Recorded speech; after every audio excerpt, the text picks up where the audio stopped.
Well, hello and welcome back. My name is Jonathan Pettis, and I am the Director of Cybersecurity Solutions and Information Technology at Dynetics. And it is my great pleasure to introduce our next speaker today, the Honorable Dr. Michael D. Griffin. Dr. Griffin is the Under Secretary of Defense for Research Engineering, and he is the department's Chief Technology Officer and is responsible for the research, development, and prototyping activities across the DoD enterprise, and is mandated with ensuring technology superiority for the Department of Defense. He oversees the activities of the Defense Advanced Research Projects Agency, the Missile Defense Agency, the Strategic Capabilities Office, Defense Innovation Unit Experimental, the DoD Laboratory Enterprise, and the Under Secretariat staff focused on developing advanced technology and capability for the U.S. military. Mike was previously Chairman and CEO of Schafer Corporation. He has served as the King-McDonald Eminent Scholar and Professor of Mechanical and Aerospace Engineering at the University of Alabama in Huntsville, as the NASA Administrator, and as the Space Department Head at the Johns Hopkins University Applied Physics Laboratory. He has also held numerous executive positions in industry, including President and CEO of In-Q-Tel, CEO of Magellan Systems, and Executive Vice President and General Manager of Orbital ATK's Space Systems Group.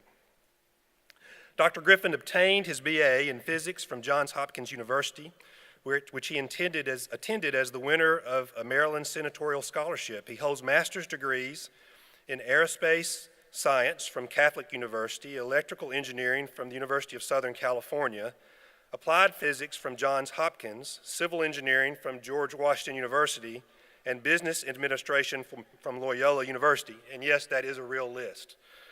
He received his PhD in aerospace engineering from the University of Maryland, has been recognized with honorary doctoral degrees from Florida Southern College and the University of Notre Dame. He is also the recipient of the DoD Distinguished Public Service Medal, the highest award which can be conferred on a non-government employee. And on a personal note, I had the privilege for working directly for Mike for 3 years as he was the NASA administrator. And I will tell you that I learned more in those 3 years than any time in my career about strategically leading a complex technical organization and how a leader makes tough, risk-based decisions.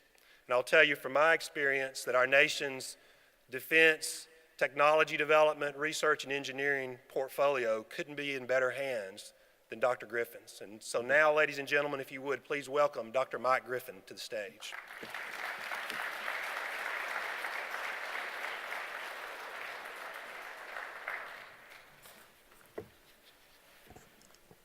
Thank you, Jonathan. Thanks also to the people who invited me to be here.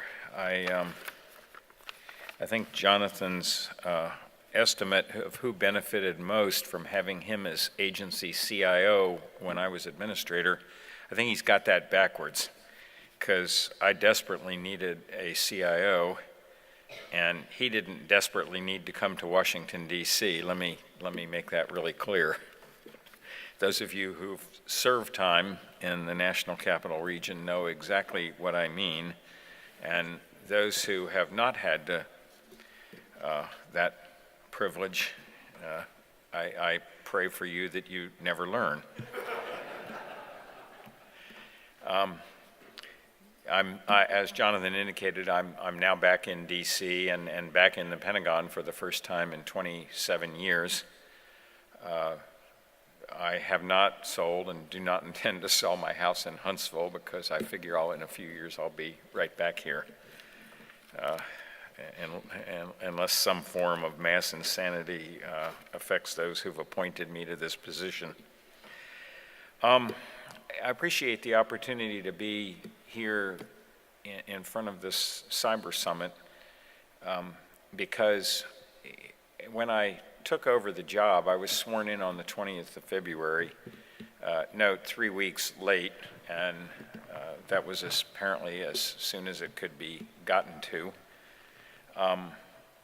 I was already behind the 8 ball because the National Defense Strategy had been issued at the end of January, and so the day after I was sworn in, one of my 2 bosses, the secretary and the deputy secretary, handed me the list of national defense strategy modernization priorities, and said, here's your job.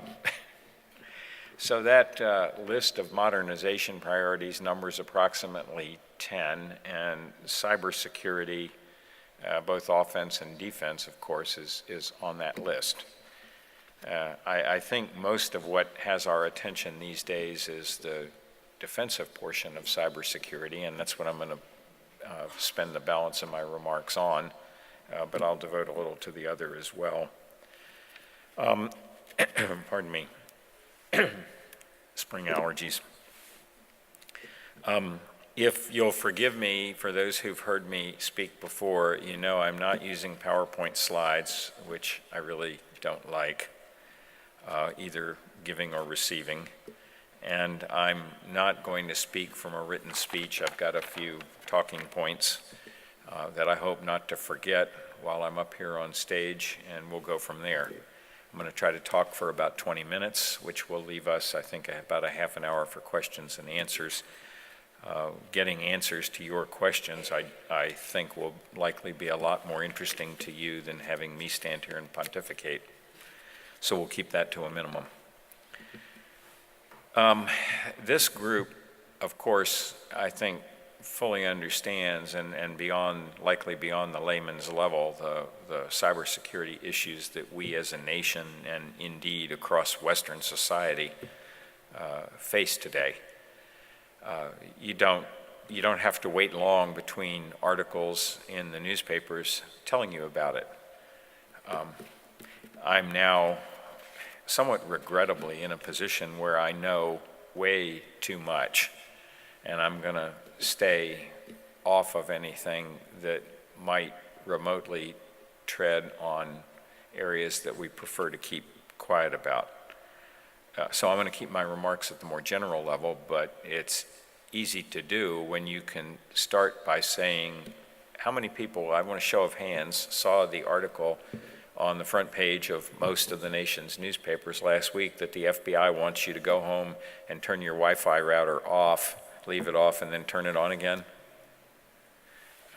because of hacks from foreign nations that had infected, a large number of routers. How many have you seen articles expressing concern about attacks from other nations on our let me call it our Internet of Things, starting with SCADA systems and other physical devices ranging from elevators to really whatever, that external attacks on these systems, which we don't really think of as cyber systems but are. How many of you seen articles about that? Show of hands. So this is a group that's fairly familiar with this stuff, and you don't have to get into the classified realm. All you got to do is read the newspapers. Whether it's attacks on our elections, whether it's attacks on our infrastructure, whether it's attacks on our banking systems, and so on. The cyber or cyber-dependent infrastructure is today at risk, and you don't have to get off the front page of the newspaper to understand that. So what are we doing in DoD? Well, of course, I think everyone understands that for the last few years we've had Cyber Command, currently headed by General Paul Nakasone, working the more militaristic side of things.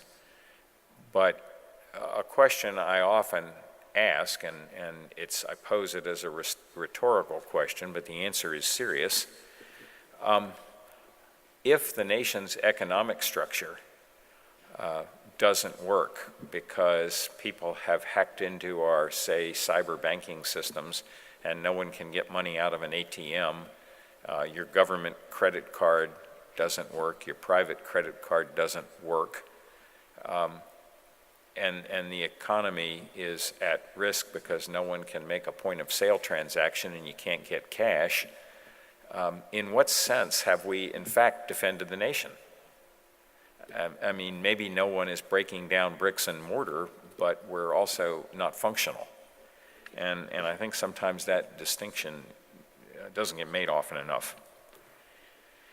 So within the DoD, and to a very great extent within DARPA, we've got several different lines of attack. And the first is cyber resilience. Okay, we are not, and we know we're not going to prevent bad actors, and they may be domestic people whose hobby is to destroy things other people have created. More likely they will be international threats. But we know these attacks are not going away. They won't stop. They will increase in sophistication. And it's the kind of thing where one smart girl is worth, a division on a battlefield. Because one smart person who figures out a way to get into your systems that no one has yet figured out or figured out a defense against, that person can take down an enormous amount of capability.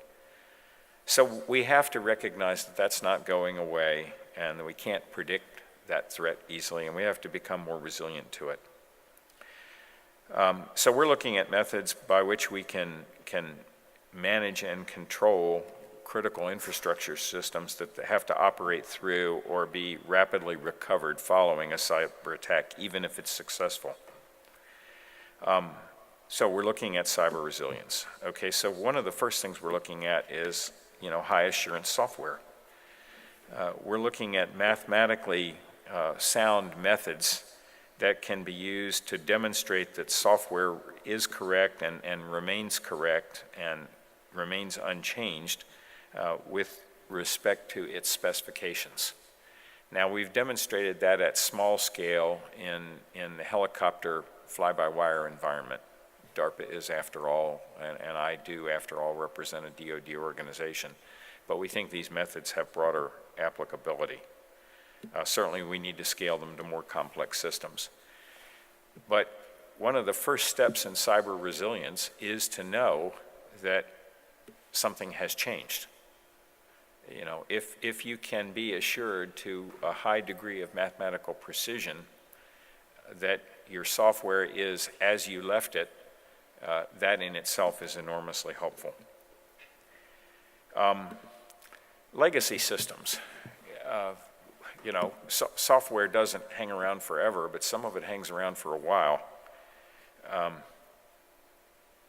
I was astounded not too long ago to find that the core software in a Mars rover controller that I had developed when I was at JPL some decades ago was actually still in use. I guess it worked. But the point is that legacy software is often with us for a while, and finding and patching all those vulnerabilities is just not practical. So within DoD, we're looking at automated approaches to rewriting existing software and then running multiple variants in parallel. In the face of an attack, in the face of an attack that gets one of those variances, or one of those variants, variances in behavior will be noted and can be used to, again, indicate whether or not you have been under attack and whether or not something has changed. This is a type of logic very similar to what we use on high criticality systems like fly-by-wire airplanes with multiple computers, or for those in the audience who, as with me, had some time with NASA and the space shuttle, we had multiple computers and a voting logic, and if any computer returned an answer at variance with the others, it would immediately be taken offline. So that kind of voting logic extended to more modern systems and modern hardware, I think, offers a lot of opportunity for the use of legacy software. We also need to work on cyber resilient critical infrastructure. We've got to have, if you will, watchdogs that look for anomalies. We have to be able to map our industrial control systems into and across networks. We have to be able to map ad hoc emergency networks into where they may be needed in the aftermath of a successful cyber attack. we have to recognize that we might not be able immediately to restore a cyber-dependent piece of our infrastructure to health by finding where it has been invaded and correcting that problem. But if we have the capability to, I'm going to use a term from my days as an assembly language programmer, if we have the ability to patch in new code which was not in a position previously where it could be vulnerable to the cyber attack, then we can continue to operate the infrastructure while taking the standard code offline. Those are the kinds of things we're looking at. Now, of course, as you appreciate, it's a lot more sophisticated than I make it sound here. But these are the lines along which we're looking. Now, a lot of what I've talked about in these first few minutes has involved resilience to attack, but intrinsically, when I talked about resilience, I was talking about knowing that you have been under attack, knowing that something is different. Well, the next level of that is to focus on situational awareness as its own thing. Presently, and I'm sure you all know this, but presently I think I can say at the unclassified level that cyber adversaries have sometimes been found to have been operating on our networks or into our networks for extended periods of time prior to being discovered. And sometimes the routes into those systems have been surprising. The fact of these two situations means that we don't have, in all honesty, really good cyber situational awareness today. If the first time that you notice that you have a cyber attack is when you start to lose functionality, you're already behind the curve. So we have developed some prototypical, early on, systems that are automated, scalable algorithms that identify anomalous behavior in networks that would indicate that they've been cyber attacked. We go into the system logs, classify the threats, and look for anomalies. We're trying to automate and scale this up to the monitoring and defense of larger networks. So that's a current area of interest. Of course, you have to also ask the question of who's watching the watchdog, and so the problem gets very complicated. So far, what we've found with intrusion analysis is that persistent threats that steal data from servers leave traces of their activity scattered across these application logs that I've mentioned. We've done research into assembling this evidence from scattered pieces of the logs and then putting them together into a coherent picture of adversary action over time. This is something that's pretty important to us because it's the kind of thing that is characteristic of nation-state cyber espionage. That's something that we want to be able to put together over time for attribution, which takes me to my third category. Currently, malicious actors can operate for extended periods of time without much fear of being caught. So I just mentioned some things we're working on to try to be more timely in our awareness, but we also have to be able ultimately to trace it back to an origin. So we're working on methods of following cyber attacks back to specific individuals, or at least specific IP addresses that would allow us to infer individuals. Now, I'm sure many of you in the audience know many of the methods that people can use to disguise the ultimate origin of who they are and from where they are operating. But we're working on that. The attribution is particularly important again, when we're dealing either with terrorists who could be operating from anywhere, and also from nation-state attacks. So to make that point, I won't even ask for a show of hands. I'm certain that everyone in the room over the last year and a half has heard the allegations back and forth about whether Russia was or was not, trying to hack our elections, right? And Putin says, no, obviously I wasn't trying to do that. And how many of you believe him? Right. But to have a very high confidence method of attribution would remove such ambiguities from the public scene in ways I think that would be very helpful. In a similar fashion, a couple of years ago, how many of you in the room, let me ask for a show of hands on this one, were notified that OPM had, or OPM had been hacked and your personal information had been stolen, right? How many of you got the fingerprint letter? Fewer, but still a large number. It's really great when you find out that a foreign nation state has not only all of your PII, personal identifying information, but also has your digital fingerprint codes. To be able unambiguously to attribute that and to be able to prove that attribution will be a useful thing going forward in an era of nation-state, of renewed nation-state conflict.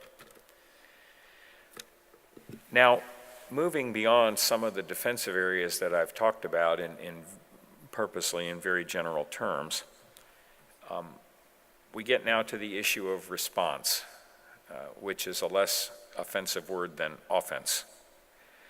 But for truly effective deterrence, the United States has to have the ability to respond to cyber attacks flexibly, meaning to the right target, to a variety of different kinds of targets, and proportionately. If you have the thermonuclear bomb equivalent of cyber attack response, well, a thermonuclear bomb is not very useful in deterring and responding to lower level attacks, which is why we haven't used, no one has used a nuclear bomb since World War II. We all hope it will continue. In terms of national devastation, however, it might well be true that bringing a nation to its cyber knees would create, over the long term, more loss of human life and more destruction than would be true from setting off a bomb. So we have to have responses to cyber attacks that are flexible and allow us to provide a proportionate response. They have to be accurate in their targeting and calibrated to be commensurate with the nature of the attack.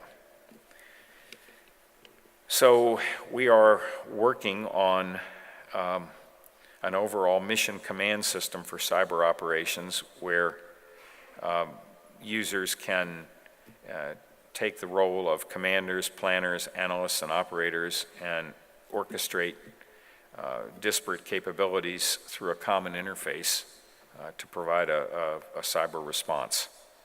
We need to be able, at the DoD level, in terms of our responsibility to defend the nation, we need to be able to understand, visualize, and describe the information environment by means of network analysis, our ability to dispose and resource our response.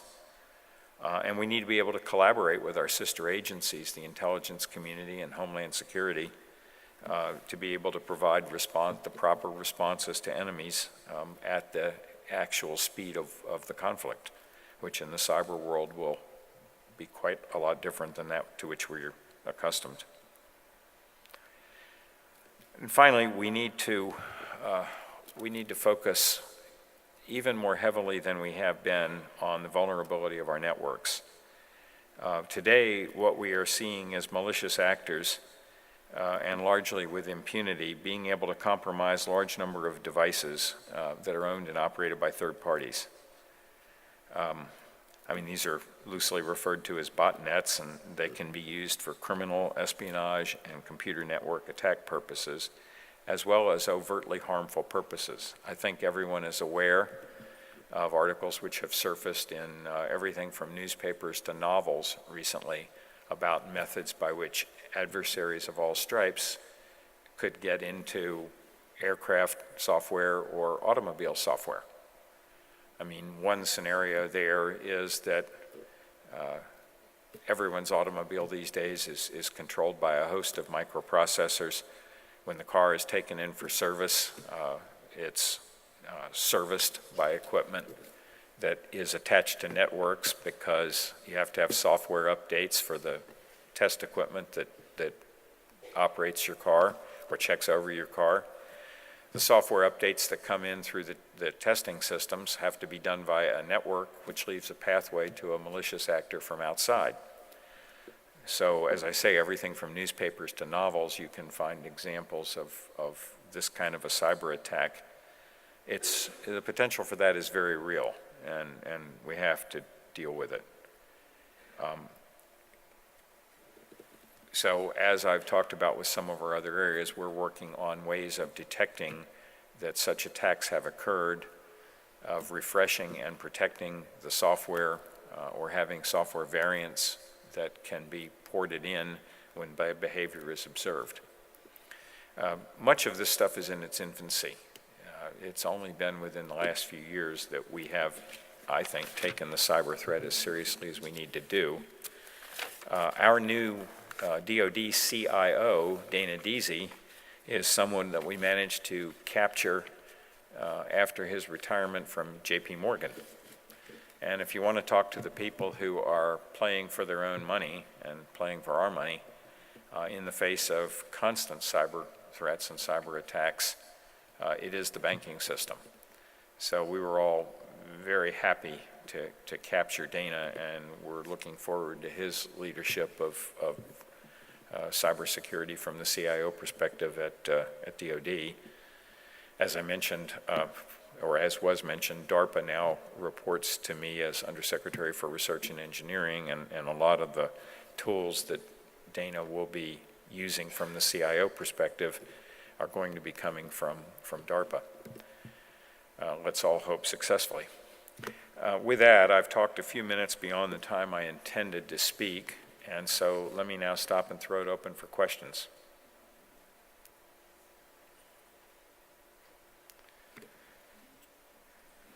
I hope we can have a few questions, or else, we're going to have to start talking about my troubles with my putting or something. I can't see very well, so there's a hand. Yes, ma'am? As loudly as possible, if you could. I want to ask how you see artificial intelligence and machine learning playing into this type of attacks. The question was, how do I see artificial intelligence and machine learning playing into this? I think they are part and parcel of the overall cybersecurity and cyber response initiative, because I mentioned, I tossed off a few words that we have to be able to work at the speed of war, and that's not going to happen with humans solely in the loop. It's going to have to be,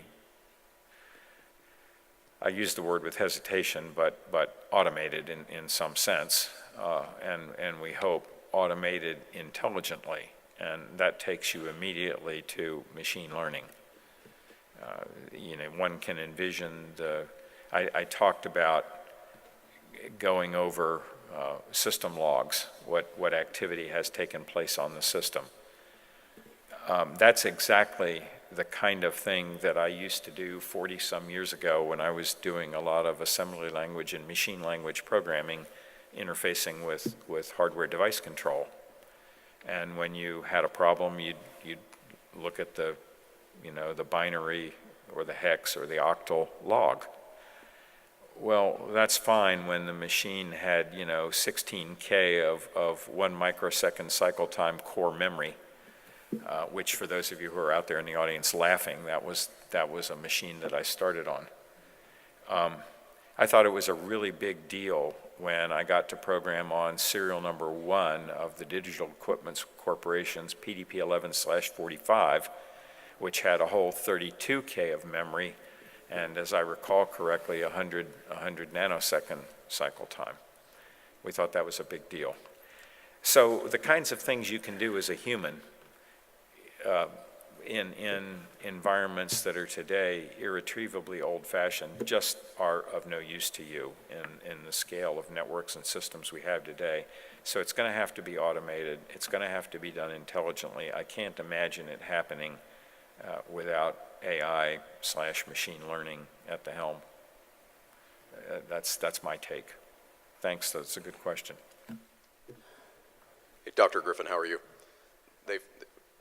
I'm very short. You'll eventually find me. I see you. They've now provided a microphone. Well, you see, here's what you'll find out one day is when you're up here, they shine these lights on you, and you stare out at the audience, and you can't see jack. So as a quick question, I apologize that programmatics are probably less interesting than the technology specifically, but my name's Forrest Carver with MITRE. My question is a little bit on the programmatic side. General Fogarty 2 days ago gave some interesting comments from his cybercom experience as they gained their acquisition authorities, just observing the lack of timeliness in the traditional acquisition process to enable us to move at the speed of war, to overuse the term, with the adversary. And he further observed that the adversary really doesn't have to be that quick. They just simply have to be faster than our 18 to 24-month decision process to set up a PMO. So I guess my question for you is, at the strategic level of the department, especially in R&E, do you have strategies for how we can accelerate getting these capabilities to the field? That might be a trite question, but in all seriousness, how do we move out of the perhaps antiquated bureaucracy into a more rapid fielding capability? Well, that's a great question, and that's at the absolute core, not only of cyber, but all of DoD. I have said previously in public that the Chinese love our acquisition system. They hope we never change it.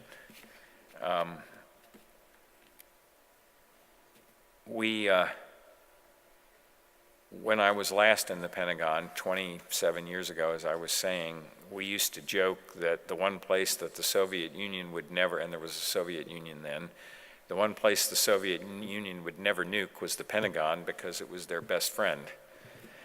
I have found no reason to change that view.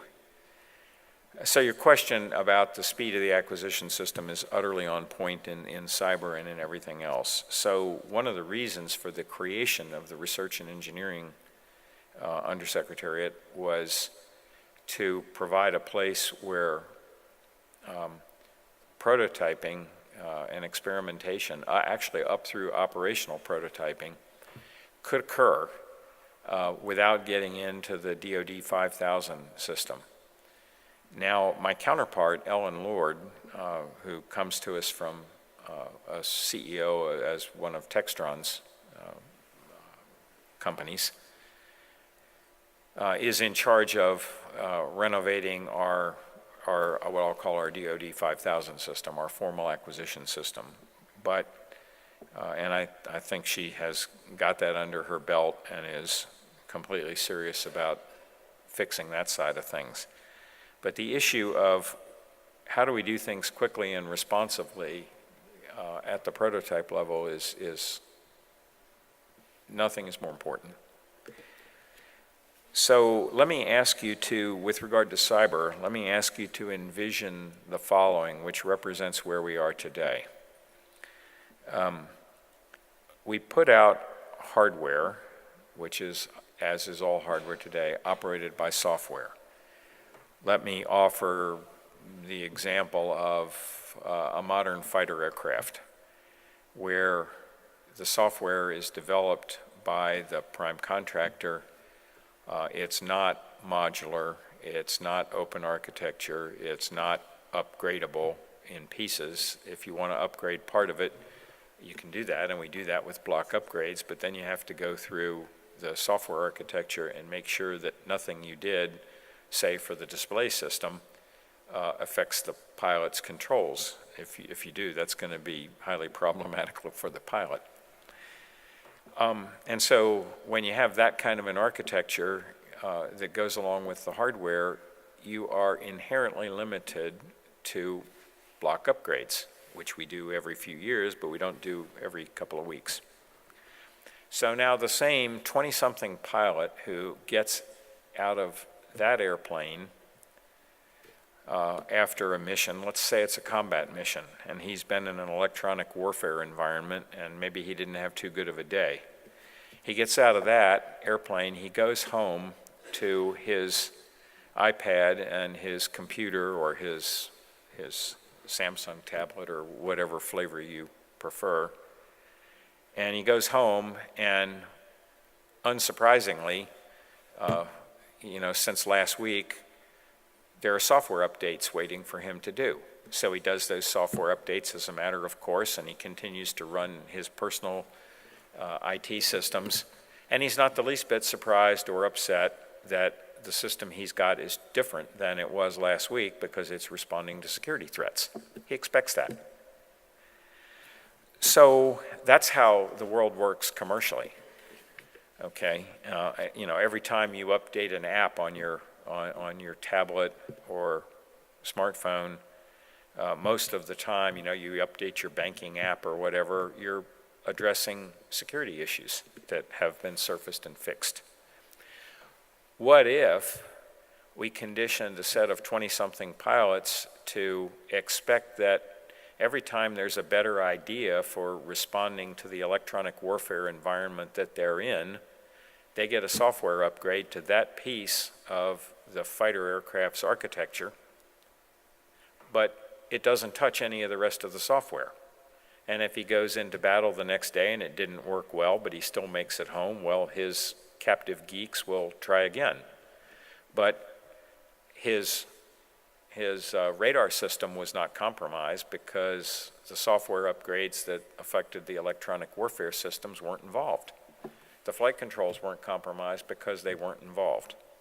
In an environment in which in the future we develop our software-controlled hardware systems in an open architected, modular, upgraded fashion, then when a new display comes out that's driven by a more powerful gaming chip that we got from commercial industry, we can plug it right in, put in the software upgrades, and the next day that pilot goes into battle with a better system than he had the day before, and we didn't have to do a block upgrade. We just downloaded some updates and went forward. That kind of an environment is utterly foreign to anything we do in DoD today, but it's how we have to learn to act if we're going to move at the speed of our adversaries and at the speed of war. It is an environment that 20-somethings would be completely comfortable with. The people who aren't comfortable with it are the gray-haired or bald, or in my own case, both, people who grew up in a different kind of an acquisition structure. We have to learn to get comfortable with innovation and with taking risk.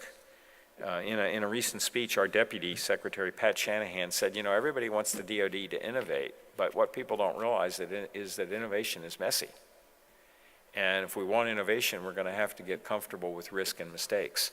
And absolutely nowhere is that going to be more applicable than in our cyber systems, where we've got to be prepared to update and change them every week or every day. And that's as much on the acquisition core as it is on the geeks. So that's a long-winded answer to your question, but I think when I give it, you can tell that I feel very passionately that if we don't learn to operate, and I've run 2 commercial companies, if we don't learn to operate within the government at the speed of the marketplace, then we're just going to lose the next fight. We're just going to lose the next fight, and we can't afford to do that. Another question. Yes, sir. Right here. Thank you. I'm camouflaged, so you may not be able to see me. although, I'm I don't camouflaged blame- too. I'm masquerading as a government bureaucrat. You're doing outstanding, sir. I'm So- really an engineer. I'm just disguised. So my question comes a little bit off of his as well, but it kind of goes to how you assign the responsibility and how you can say, this is your area to kind of make sure this is done. And I give you that generality, and I'm going to give you an example here, trying to also stay general so I don't, poke a finger in somebody's eye specifically. But we'll stick with the planes, right? Because Army doesn't have planes, so I can't. Well, be blaming it could have the been, Army, my right? example So- could have been a striker. I mean, it could have been. it could a be strike. any system So that is software-driven and is operating in the threat environment and has Yes, to sir. be able to respond to the new threat. Right. You know. So the problem that I've seen consistently is you say to we'll say in the Army it's PEO that, runs all those types of systems. So what PEO, make sure that you're updating all these things. And then the PEO goes, well, wait a sec, we just make sure that the manufacturer provides an update.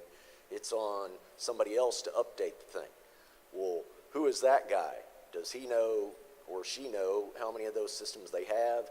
Who, oh, really, it isn't on us, it's on ASALT, and ASALT goes, oh, well, we don't do that, it's actually over here.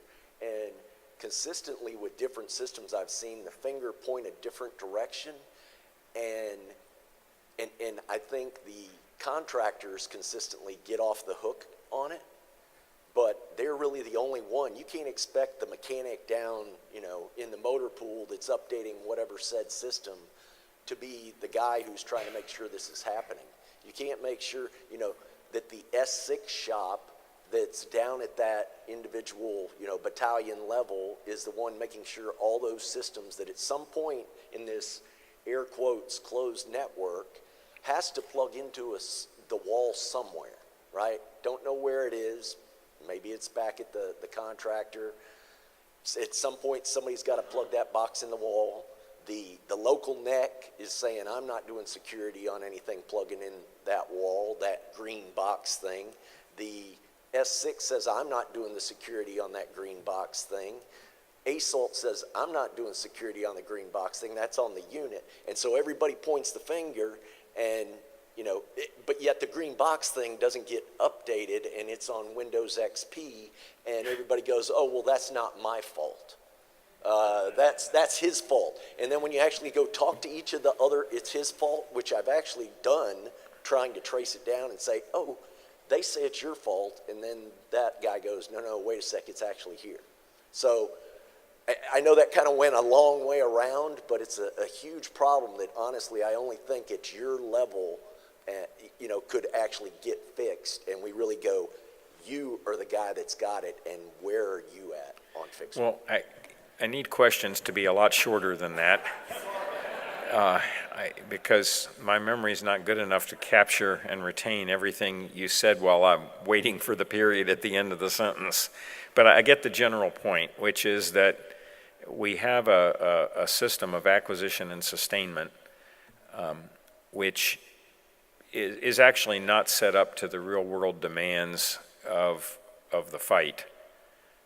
If in the event that we have an adversary, and it certainly wouldn't be set up to meet the demands of the marketplace, where you simply have to respond more rapidly, and the issue of pointing fingers doesn't arise because all the owners of those fingers have just been fired because, our competing company took over our marketplace.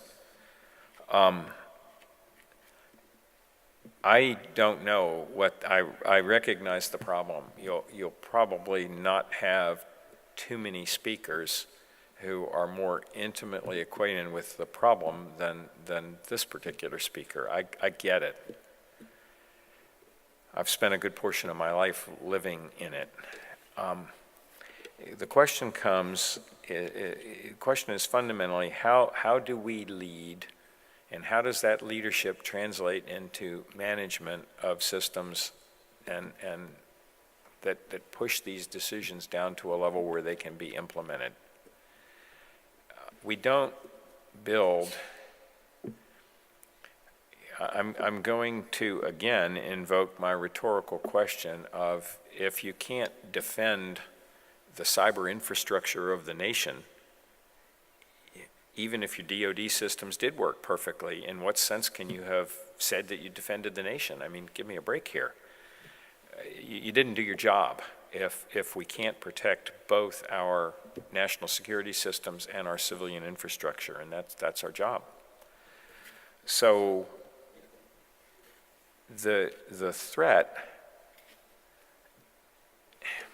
in an environment, see, my contention has been, and I've said this in other speeches, on other topics, we've enjoyed a generation-long holiday from great power competition. I was 40 the year the wall came down. I was actually in Germany just a few weeks before it did. A few weeks before it did, I don't think anybody would have predicted that it would happen. As my recollection, it was a surprise to everybody. A couple of years later, the Soviet Union broke up. I'm not sure anybody would have predicted that happening right then. But it did, and so along about the early 90s, we decided we had won the Cold War. There were no other great powers. There were no near peers. We were it. So this has now gone on for 25 years, more than the conventional definition of a generation. Most mid-career decision makers today have never known an environment in which the United States did not reign supreme in essentially all things, and certainly all things that mattered. So, unlike how we behaved in earlier eras, where, to take just one example, but one of my favorites, we put a stealth fighter on the ramp with zero experience in stealth aircraft technology. We put a stealth fighter on the ramp, flying and operating 3.5 years after the contract was signed. That's just a fact. Today, we'd spend 3.5 years debating the requirements for that stealth fighter. That's not a joke. We could do this, we could evolve toward these practices because we didn't have any competitors. And when the Chinese started to come along and when Russia started to reemerge as a great power, we kind of didn't notice, in part because we didn't want to notice. And now, unlike in the early 90s when anything we might today recognize as cyber and anything we might today recognize as networks were really in their infancy, now there's a whole new threat area. And we have, as a larger society, we have not grasped the implications of the fact that we have enemies. As a society, we have not grasped the fact that we have a choice. We can retain our preeminence or we can retain our processes, but we can't have both. So somehow we have to recognize, and I guess I'm up here, I'm not writing any code anymore, I'm up here as a cheerleader. I'm recommending that we think, all of us, about how we reform our processes, because I'd rather not give away our preeminence.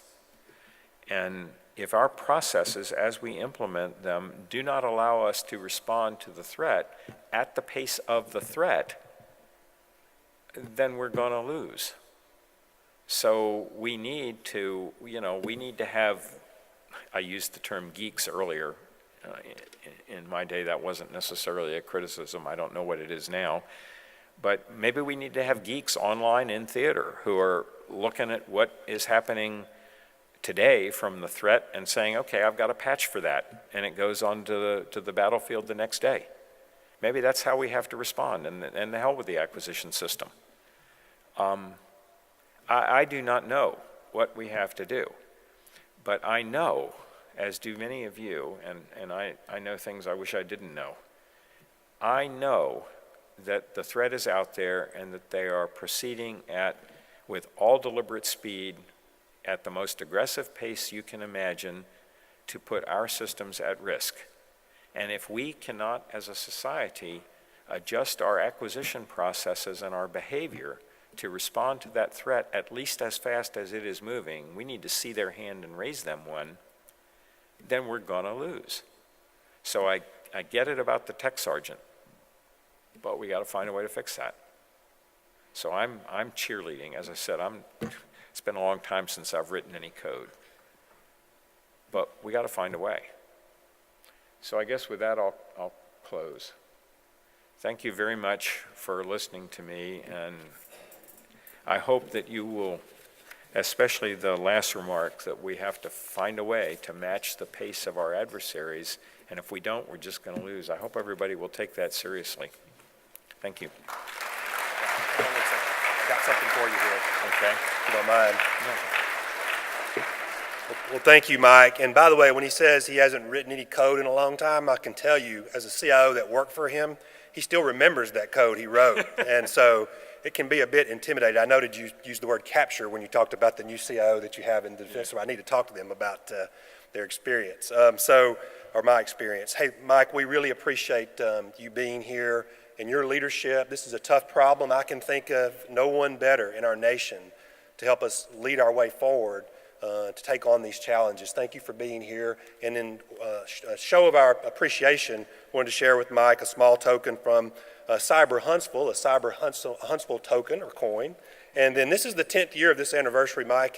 This is the 10th anniversary of this conference. And so we have a 10th anniversary National Cyber Summit coin from Cyber Huntsville and the ISSA. So thank you again for being here very much. Thank you. Thank you. Thank you.